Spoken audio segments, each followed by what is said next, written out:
Так, друзья, всем доброго дня. Наверное, все с этим сталкивались, и мне иногда задают такие вопросы.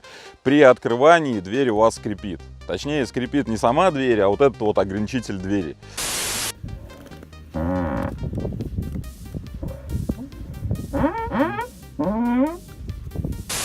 Как с этим бороться, что делать там и так далее и тому подобное. Причем многие задают такие вопросы: Серега, у меня не только он скрипит, но еще начинает щелкать.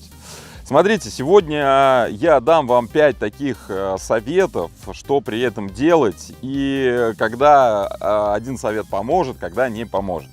Начнем с того, что когда щелкают эти ограничители двери. Если они у вас щелкают, друзья, то все, это говорит о том, что вот та пластиковая втулка, которая находится в двери, она износилась, ее тупо нужно менять.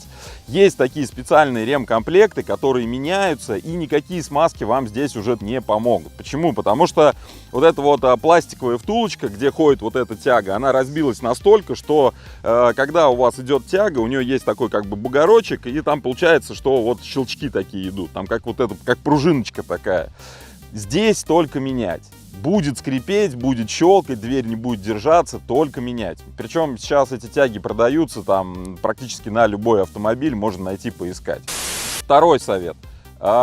Если эти ограничители двери у вас скрипят, можно ли их смазывать? Да, можно. Скрипят они абсолютно на всех автомобилях. Это не зависит от дороговизны автомобиля. Они могут скрипеть как на Гранте, так и на Lexus там 570-х запросто. Почему такое происходит? Да просто попадает тупо туда грязь, попадает влага, уходит вот эта вот смазка, которая находится на ограничителе двери, и он начинает скрипеть. Скрипеть начинает он особенно в теплую погоду, когда там металл расширяется вот этот весь пластик, и там прижатие лучше, и вот происходит этот скрип. Там пыль всякая попала, износилась немножко. И так далее и тому подобное. То есть это не зависит от автомобиля, скрипят они везде. Третье, да, вот чем смазывать, скажем так, вопрос на $1 000 000. Я советую смазывать обычным мылом.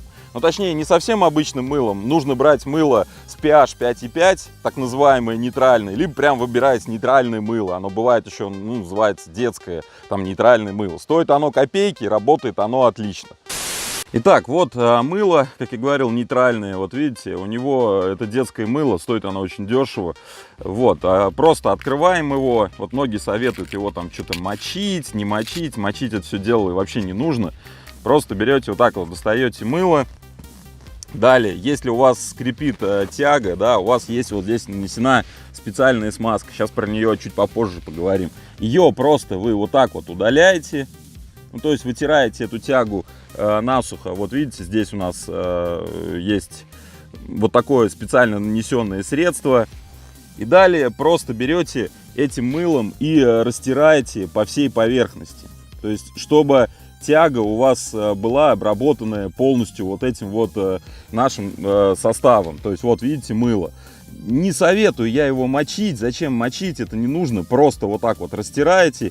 И дальше дверку открываем, закрываем. Просто берем и вот так вот эту дверь, ну скажем так, разрабатываем. В итоге получается у вас здесь такая сухая защитная пленка.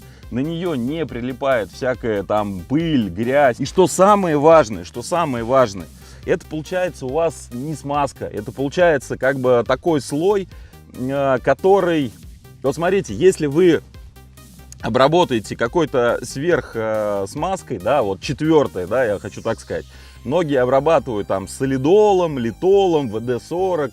Но ВД-40 вообще обрабатывать не стоит, потому что это мощный растворитель. И если у вас есть какие-то здесь резиновые прокладочки, да, вот как вот у меня здесь есть такая резиновая часть, которая защищает вот эту пластиковую втулку, ВД-40 это все дело у нас разъест. Если вы обработаете литолом, солидолом, то дверь у вас не будет фиксироваться, потому что скольжение здесь будет просто идеальное. И в итоге от любого ветра эта дверь будет захлопываться, либо, например, наоборот, распахиваться, а она должна вот так вот фиксироваться четко. Вот как раз-таки с мылом это будет работать. А вот с литолом, солидолом это не будет работать. Также литол, солидол, они слишком жирные, и они притягивают всю пыль, грязь в себя. И у вас со временем здесь получится такой охрененный абразив, который сотрет у вас в итоге вот этот вот пластиковый вставож. И вам нужно будет быстрее менять вот этот ограничитель двери. Ну и последний совет, да, вот многие сейчас могут задать вопрос: Серега, а что, официальные дилеры тоже обрабатывают, что ли, вот эти ограничители двери мылом? Ну, вы не поверите, да, действительно, там года 3-4 назад у меня друг работал, официального дилера, так и было. Говорит, если скрип есть, намазываешь просто обычным мылом, да, с нейтральным pH-статусом, и все прекрасно работает. На 1,5-2 года вы просто забываете насчет этого. Причем мыло, еще раз повторюсь, оно не собирает на себе никакую пыль, ни влагу, оно всегда сухое, и оно прекрасно ограничивает дверь. То есть дверь у вас вот в каком положении она стоит, в таком она и есть. С другими консистентными смазками, да, в том числе и силиконами, вы не добьетесь вот такой фиксации двери. Дверь у вас будет от ветра, она просто либо закрываться, либо открываться. То есть она не будет держаться вот именно где есть вот эти ограничители.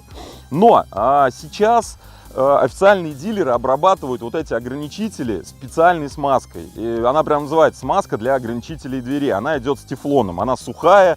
И когда вы, ну, как бы протерли эту опять тягу, нанесли, и двери вот так вот походили, она равномерно таким слоем наносится на эту тягу, и она также не собирает пыль, прекрасно фиксирует дверь, но по сути работает как мыло. Но правда стоит эта смазка, ну, недешево. Мыло стоит у нас 20-30 рублей и работает также прекрасно. Вот так вот легко и просто можно удалить этот скрип. Если понравилось, обязательно ставим лайки, подписываемся на канал, будет еще много интересных видео. А у меня, друзья, на этом все. Всем пока.